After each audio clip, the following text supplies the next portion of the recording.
Today, we're going to create a trippy drunk effect, perfect for giving your video that dizzy, surreal, or off balance feeling. Let's get started. First, open your project in CapCut and add the clip you want to edit.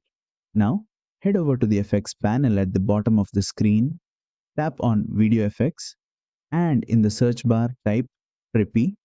You'll see the Trippy effect appear. Go ahead and tap on it to apply it to your clip.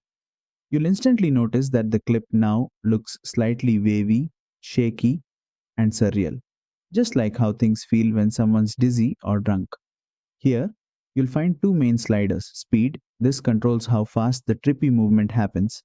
Slide it to the right for a more chaotic and intense effect. Filter, this adjusts the color overlay or hue distortion. Play around with it to match the mood you want, whether it's subtle or extreme. And that's it. You've successfully added a trippy drunk effect in CapCut Mobile. This is great for comedy scenes, music videos, or anywhere you want to give that out of this world look. If you found this tutorial helpful, don't forget to like, share, and subscribe for more quick CapCut tips.